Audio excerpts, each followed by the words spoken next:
एक ख़ातून है, उनका नाम है सोनाता कौलतर। तो सोनाता कौलतर जो हैं वो लीड करेंगी अमेरिकन डेलीगेशन को, और वो ये डिप्टी असिस्टेंट सेक्रेटरी हैं, ये मॉस्को में भी रही हैं। ये लीड करेंगी कल ये जो अभी हो रहा है अगले का दिन में जो इस्तंबुल के अंदर जो मुज़ाकरात हो रहे हैं रशिया और अमेरिका के। लेकिन रशिया और अमेरिका के मुलाकात की जगह बड़ी इंटरेस्टिंग है, वो रशिया के सफारत खाने में हो रहे हैं। रशिया के सफारत खाने में ही खातून जाएंगी और वहाँ मीटिंग होगी। ये बड़ी इंटरेस्टिंग बात है, ठीक है। और जो रशिया की तरफ से जो लीड कर रहे हैं वो अमेरिका में जो रशिया के नए एम्बेसडर गए हैं, तो वो जो हैं वो जो अमेरिका में रशिया के नए एम्बेसडर गए हैं, ठीक है ना। वो पहले कनाडा में रहे, फिर उसके बाद वो नॉर्थ अमेरिका को देखते रहे रशियन फॉरेन डेस्क पे, और वो लीड करेंगे रशिया के डेलीगेशन को। और ये यहाँ से अमेरिका से लीड करेंगी सोनाता कौलटर, जो कि डिप्टी असिस्टेंट सेक्रेटरी हैं स्टेट डिपार्टमेंट की। और इन्होंने बात बड़ी इंटरेस्टिंग की है कि बहुत सारे मामला डिस्कस करेंगे, यूक्रेन डिस्कस नहीं होगा। यूक्रेन डिस्कस नहीं होगा, ये जो सफारती ताल्लुकात की बहाली, अब देखिए ना थोड़ा सा वो नीचे लेवल पे चला गया। पहले तो मार्को रूबियो और पैथी तो सारी खुद शख्सियात मौजूद थी, लेवरोव आए थे, तो ये थोड़ा सा इसलिए नीचे गया वो कि सफारती मामलात को बेहतर करने के लिए हम ये सारा मामला करेंगे। अच्छा, तो ये इसी दौरान जो है वो कोई 21 दफ़ा या 22 दफ़ा जो है यमन पे रात को स्ट्राइक्स हुई अमेरिका की तरफ से। और अमेरिका की तरफ से यमन पे स्ट्राइक्स हुई, उसमें कितने लोग मौजूद हैं, कितने लोग मौजूद नहीं हैं। 22 अटैक्स हुए, 22 अटैक्स, और उसमें जो है 16 लोगों के जो हुतीज़ हैं उनके मारे जाने की इतलाई। और उसके बाद जो है वो हुतीज़ ने $30 मिलियन का एक और उनका जो MQ रिपर गिरा दिया हुतीज़ ने, और वो गिरा दिया रात को उन्होंने। और उसके बाद उन्होंने तो ये जो यहाँ पे ये सूरत हाल है बहर अहमर में, रेड सी में, उन्होंने अटैक किया, इन्होंने जवाबी अटैक कर दिया। और कुछ देर पहले उनका कहना यह है कि हमने तल अवीव को दोबारा निशाना बनाया, और तल अवीव में सायरन और ये और वो सारा हमने हुतीज़ ने दोबारा निशाना बनाया।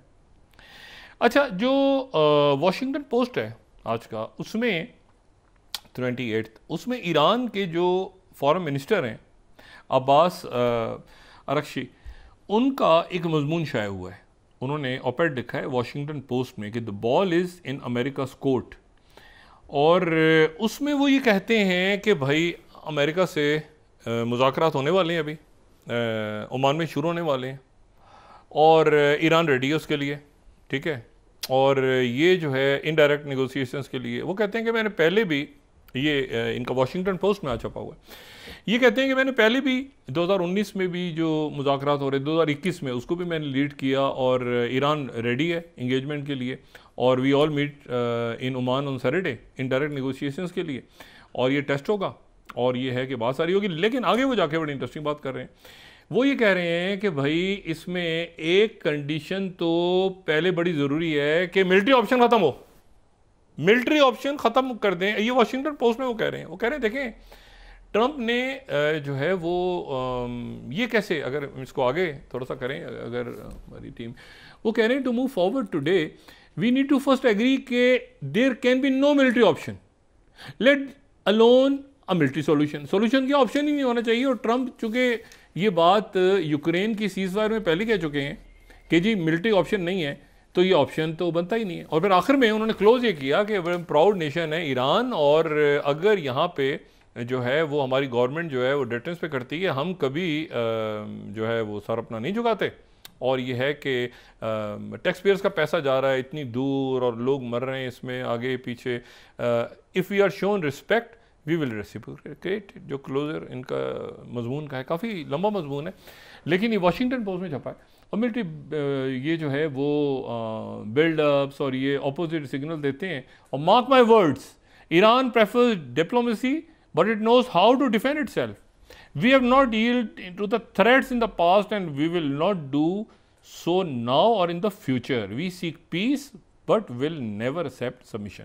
अच्छा, अब ये उनका छपा है वॉशिंगटन पोस्ट में, और उस वक्त छपा है, और बॉल अब उनके अमेरिका के कोर्ट में है। और ये वो चाहना चाहें तो वो फैसला करें, और नहीं फैसला करते तो वो करें। और ये अब प्रेसिडेंट ऑफ पीस अगर बनना चाहते हैं, ट्रंप का नाम नहीं लिया इन्होंने, लेकिन कह रहे हैं कि बनना चाहते हैं तो बन जाए, ठीक है, और ये अपॉर्चुनिटी को चॉइस में करें। ये वो है जो मुत्तहिदा अरब अमारात के जो हम लोग रगेश जो लेटर दे के गए थे, और उसके बाद ईरान की बात आगे चली, कोई डायरेक्ट इनडायरेक्ट दाएं बाएं सारे, लेकिन साथ ही हुतीज़ ने जो आज वहाँ से हुआ है कि उन्होंने MQ रिपर गिरा दिया, अभी तल अवीव पे अटैक हो रहा है, और उसके साथ जो वो शिनबित का जो सरबराह था जिसको उन्होंने हटाया था बैनर को, रॉन बैनर को, उसको बहाल कर दिया अदालत ने। और वो एक खाना जंगी की सूरत हाल है इसराइल के अंदर, और इसराइल के लिए ये बहुत बड़ा सेटबैक है कि तुर्की के अंदर मुज़ाकरात भी हो रहे हैं और तुर्की की तारीफ भी कर दी उन्होंने प्रेसिडेंट ट्रंप ने कि वो तो मेरा बड़ा अच्छा दोस्त है अर्दोगान। दूसरा ये है कि ये जो साथ ही वो टेरिफर्मी जगह मौजूद है, और साथ ही ये कि उन्होंने कहा एक जगह थोड़ी सी लेके और वहाँ पर जो है वो कोई अमेरिकन भी इन्वॉल्व हो जाए बिल्डिंग वगैरह में, इसमें कोई इशू नहीं है। इजिप्ट के जो फॉरेन मिनिस्टर हैं उनकी अभी टेलीफोन पे बात हुई है स्टीव विटकॉफ से। स्टीव विटकॉफ इसी रीजन की तरफ चल पड़े। डॉक्टर साहब, अली ज़फ़र साहब ने इस्लामाबाद हाई कोर्ट के बाहर मीडिया से गुफ्तगू करते हुए कहा कि बानी कुचाई की जानिब से हिदायत की गई है कि मुलाकात वाले मामले को ये मुलाकातें हो जानी चाहिए मेरे ख्याल से। जो मुस्लिम लीग नून के जो रहनुमा हैं उनको एक तो ये कि आज चले जाना चाहिए था गालिबन मालिक साहब के साथ। इस मसले को बलोचिस्तान का जो पोलिटिकल हल है इसको वो हल करें। वो खुद नहीं जाते तो दूसरे जो वज़रा हैं या बाकी जो लोग हैं जाके उसको देखें कि क्या मसला है भाई, इसका कोई पॉलिटिकल हल अगर ढूंढना है तो वो जल्दी ढूंढें। वो बाद में 2 हफ्ते 3 हफ्ते के बाद तो फिर हालात कुछ और होंगे। तो ये इनको जल्द से जल्द करना चाहिए। और पूरे दुनिया के अंदर इस पर टर्मोइल है। और यहाँ जो है, अच्छा अब इसमें दूसरी जो बात है, एक बंदा, उस बंदे का नाम है रायन रॉथ। इसका जिक्र हम पहले तफसील से कर चुके हैं तो लंबी इसकी बस इसको याद दिला देते हैं कि ये रायन रॉथ कौन है। ये रायन रॉथ जो है ये वो बंदा है जिसने प्रेसिडेंट ट्रंप पे हमला किया था, पकड़ा गया था, फायर किया था, ये पकड़ा गया था। अब इसके जो पेपर्स वहाँ पे अदालत में जो पेश हुए हैं, उन्होंने जो पूरा इसके ऊपर चार्ज लगाया है इसके ऊपर, उसमें ये है कि ये यूक्रेन से इसने असलहा ख़रीदने की कोशिश की थी और ये यूक्रेन में सर्व करता रहा है। अच्छा, अब यूक्रेन में अगर सर्व करता रहा है तो क्या ये यूक्रेन में, मतलब यूक्रेन में कैसे पहुंच गया था लड़ने के लिए? ठीक है, यूक्रेन में ये मौजूद था और ये यूक्रेन में लड़ा था। इसके बारे में ये भी इत्तला आई थी उस ज़माने में कि इसने अफगानिस्तान में दौरा करके लोगों से कहा कि आप रशिया के अगेंस्ट लड़ना है, तो उसने कोशिश की थी लोगों को भरने की कि यूक्रेन के साथ शामिल होकर वो रशिया से लड़ें। फिर ये आई, लेकिन अब जो अदालत में कागजात इसके पेश हुए हैं डिपार्टमेंट जस्टिस की तरफ से, जो चार्जशीट किया गया उसमें यह है कि ये इसने यूक्रेन के अंदर ये रहा और यूक्रेन से इसने जो है वो रॉकेट्स और स्नाइपर्स और RPG ख़रीदने की कोशिश की, या ख़रीद लिए या ख़रीदने की कोशिश की। बहरहाल उसका बहुत सा हिस्सा क्लासिफाइड है अभी तक कि भाई ये कैसे मुमकिन हुआ कि ये जो मौसूफ़ हैं ये वहाँ पे पहुँच गए। गज़ा में वहाँ पर आज फिर गज़ा में शहादतें हो गई और उसकी वजह ये है कि नेतन्याहू पैनिक में आ गया है, क्योंकि नेतन्याहू को ये पता है कि एक तो अमेरिका से बात नहीं बन रही, दूसरा ये कि अमेरिका हो सकता है ये पैसा मांग ले सारा वापस, कि जैसे साउथ कोरिया से उन्होंने कहा कि सारा जो आपको पैसा दिया था। और ये भी बात ध्यान में रखें कि जब उसने बात की ना नेतन्याहू ने प्रेसिडेंट ट्रंप से, तो प्रेसिडेंट ट्रंप की जो मुलाकात हुई थी तो उसने कहा कि 17% आपने टैरिफ लगाए हैं, तो उन्होंने कहा तुम्हें बहुत ज़्यादा पैसा पहले ही दे रहे हैं, इसमें बाद में बात करेंगे, तुम्हें इसराइल को पहले हम बहुत पैसा दे रहे हैं। तो मसला ये है कि अगर ये बात उन्होंने साउथ कोरिया से की है कि मिलिट्री के जो खर्चे हैं उसको बराबर करो और 10 अरब, तो उनके जहन में इसराइल नहीं होगा इस वक्त। ऑयल की प्राइस अगर कम हो रही है, यानी चूँकि मईशत सुस्त होना शुरू हो गई है और अमेरिका कह रहा है हर एक से हमारी LNG ख़रीदो, तो भाई अमेरिका की LNG ख़रीदेंगे तो बाकी जो खलीजी ममालिक क्या देंगे? फिर वो वहाँ से, मतलब देखें ना, अगर वो कह रहे हैं EU को कि भाई आप हमारी LNG ख़रीदो वरना यह है कि हम टैक्स लगाएंगे, तो खलीजी ममालिक कहाँ से देंगे उनको? तो एक OPEC+ भी अपनी जगह एक मजबूत एक ब्लॉक बन गया। और इसी दौरान डॉलर, इसी दौरान डिजिटल करेंसीज, एक पूरा, मैंने कहा ना, वंस इन अ लाइफ, एक ज़िंदगी में कोई एक ऐसा वक्त आता है जब पूरा एक नस्ल को देखती है कि अपने सामने के पूरा एक सिस्टम तलपट हो रहा है। वो पूरा जो सिस्टम, पूरा आलमी निज़ाम जो गिर रहा है ना, पूरा सिस्टम, वो सिस्टम ये हमारे सामने आ रहा है पहला, ठीक है। उससे पहले 71 में ऐसा नहीं हुआ था। निक्सन ने कहा था कि हम सोने को अलग कर लेते हैं डॉलर से, लेकिन ये जो पूरा सिस्टम है ना, जिसमें एक गालिबन एक बड़ी जंग है चाइना और अमेरिका की, लेकिन उसमें ईयू चाइना के साथ खड़ा होकर ईयू ने जो है वो टैरिफ लगा दिए हैं। मतलब ईयू की तरफ से अमेरिका को टैरिफ लगाना जो है, इसको आप इसको मजाक ना समझें आप। अच्छा, और ये जो ईयू की जानिब से टैरिफ्स हैं, ये मेरा ख्याल है कि ये उन टैरिफ से भी ज़्यादा मैं इनको अहमियत दे रहा हूँ जो टैरिफ जो हैं जो लगाए हैं चाइना ने। भाई चाइना की तो बात समझ में आती है ना, ईयू ने टैरिफ लगा दी है। ये बहुत बड़ा स्टेप ईयू ने लिया है कि ईयू जो है उनकी जो सरबराह हैं उन्होंने पहले चाइना से भी बात की और फिर उन्होंने चाइना के साथ अब यानी आप ये समझें कि कनाडा ने थोड़े से लगाए थे टैरिफ का जवाब दिया था, और फिर उसके बाद जो है वो ईयू ने जवाब दिया है 27 मुल्कों ने, और 27 मुल्कों के फार्मास्यूटिकल्स और बाकी कारोबारी। ट्रम्प कह रहे हैं कि जिसने काम करना है वो हमारे पास अमेरिका आ जाए।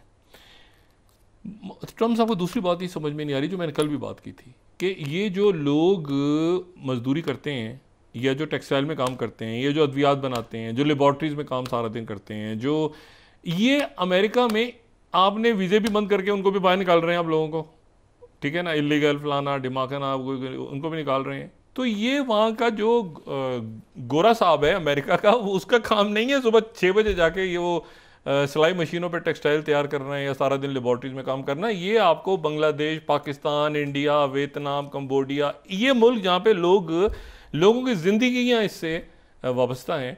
तो और एप्पल की तो ब्रांड ही गई, क्योंकि एप्पल का मसला ये कि अब एप्पल वहाँ पर बनाना बड़ा मुश्किल हो गया है। तो कौन सा फ़ोन बनेगा भाई? दूसरा फ़ोन, जो भी फ़ोन बनेगा तो उसके लिए तो आपको क्रिटिकल मिनरल्स चाहिए। ये क्रिटिकल मिनरल्स पे आ रहे हैं Aahista Aahista, China critical minerals पे आ रहा है और क्रिटिकल मिनरल्स पे भी आ रहा है, मेटल्स पे भी आ रहा है। और प्रेसिडेंट ट्रम्प जो है वो या अब इसमें से हुल ब्लिंक फर्स्ट, पहले कौन पीछे। पहली बात तो ये है कि ये इन्होंने आज एक और बात की, इन्होंने ये कहा कि जी वो ख़ुद ही एक इन्होंने स्टोरी फेंकी हार्ट्स के थ्रू, जो इनका इसराइल का न्यूज़पेपर है, इन्होंने एक स्टोरी फेंकी कि जी रफ़ा का जो इलाका है, वो रफ़ा का पूरा जो इलाका है उस इलाके को एक बफर जोन बनाने की बात इसराइल कर रहा है। अब ये कहाँ से बात हुई है, ये तो मतलब इसका ये स्टोरी में देख रहा था तो इसको फिर मैंने दाएं बाएं चेक किया तो उन्होंने कहा जी वो यहाँ पर पूरा जो रफ़ा का इलाका है, यानी तकरीबन गज़ा का एक बहुत बड़ा हिस्सा, गज़ा की पट्टी का बहुत बड़ा हिस्सा जो है,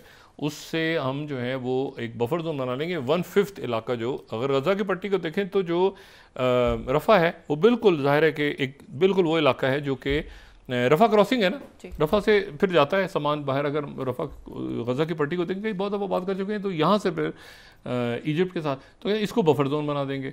तो बफर जोन कैसे बना देंगे? तो बफर जोन बना के कौन रहेगा? इसराइल की फौज रहेगी और इसको इजिप्ट बर्दाश्त करेगा। वो फिलाडेल्फिया कॉरिडोर पे आने दे रही है, स्टोरी फेंक दी। तो इशू ये है कि अच्छा, फिर उसके बाद खलीजी मुल्कों के लिए भी ये बड़ा इंपॉर्टेंट है कि उनका ऑयल कहाँ जाएगा। अगर अमेरिकन कह रहे हैं कि हमसे LNG खरीदो, हमसे LNG खरीदो और उन्होंने उनकी तरफ से जो है वो अच्छा ये देखें ना, ये जो है ये उनका ये कहना कि जी हमसे ख़रीदो और हमसे अगर नहीं खरीदोगे तो मतलब EU ने मानने से इनकार कर दिया ना, EU ने मानने से इनकार कर दिया। वो 320 बिलियन डॉलर्स की उन्होंने जो बात की थी।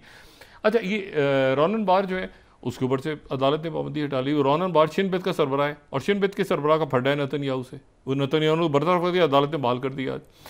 और साथ ही जो है ये टर्की के अंदर मुज़ाकरात होने जा रहे हैं और टर्की जो है वो सीरिया के साथ किसी भी वक्त, सीरिया और टर्की और ये चूँकि वहाँ पे जो टैक्स किए थे, मैं पहले भी बात उस दिन भी की थी कि वो उन इलाकों पे टैक्स कर रहा है नेतन्याहू जहाँ जो कि टर्की की प्रेजेंस है वहाँ पे। तो नेतन्याहू तो वहाँ से लेने गया था इजाज़त के, जी आप हमें इजाज़त दें तो हम यहाँ पे सीरिया पे मज़ीद अटैक करें। उन्होंने कहा ये तो मेरा दोस्त है, बहुत अच्छा है, तुम आपस में मामला तय करो, नहीं कर सकते तो मुझे बता दो, मैं दरम्यान में आ जाता हूँ। इसी दौरान जो है वो लोग अपनी करेंसी, क्योंकि डॉलर ने कहाँ जाना है, डॉलर ऊपर जाएगा महंगा होगा, नीचे जाएगा कहाँ जाएगा क्या होगा। तो एक तो इस वक्त लोगों का अब तो ट्रिलियंस के अंदर, अब आज कल तक देखते हैं ये ब्लड बात होता है क्योंकि EU की तरफ से आ गया ना। मैंने उससे कहा कि चाइना ने तो जो किया सो किया, EU ने भी डाल दिया टैरिफ। अब क्या चाइना जो है वो EU का, अच्छा उनकी तरफ से तरदीद हुई है चाइना की तरफ से कि हमारे कोई फौजी नहीं है यूक्रेन की पास, और ये जो है ये उन्होंने कोई बोर्ड देके एक तस्वीर उन्होंने जेलेंस्की की, लेकिन दुनिया में इतनी खप पड़ी है कि जेलेंस्की के लिए टाइम नहीं है, सब इसकी कि मिनरल डील साइन करे और उसके ऊपर तकरीबन उद्देश्य निकल गया।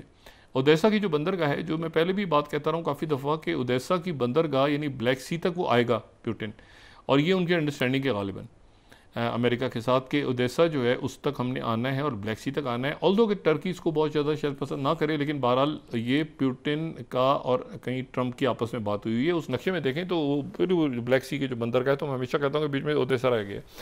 ओडेसा का भी काफ़ी इलाका जो है वो तेज़ी के साथ ये ध्यान में रखें कि वो रशिया के हमले नहीं ख़त्म हो रहे, सीज़ फायर नहीं हुआ। और सीज़ फायर उस वक्त होगा जब वो जवाब आएगा, और जवाब में ये होगा कि ये डीमिलिटराइज जोन बनेगा, इलेक्शन होंगे, वो वगैरह वगैरह, वो लिख के देंगे, मिनरल्स डील साइन हो जाएंगी। तो यूक्रेन को फेंक दिया उठा के, वो यूक्रेन को साइड पे फेंका ना उठा के ज़ेलेंस्की को, कि ज़ेलेंस्की को पुतिन इस दौरान वो रगड़ा लगा हुआ है। ईयू जो है वो बजाय इसके कि वो उधर वो जो कोलिजन ऑफ विलिंग बन रही थी 800 बिलियन की, तो वो कोलिजन ऑफ विलिंग को छोड़ के इधर वो महंगाई और टेरिफाइड हो रहे हैं।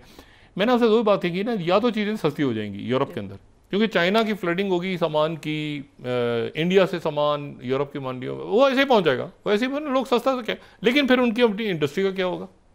उनकी अपनी इंडस्ट्री तो बंद हो जाएगी सारी।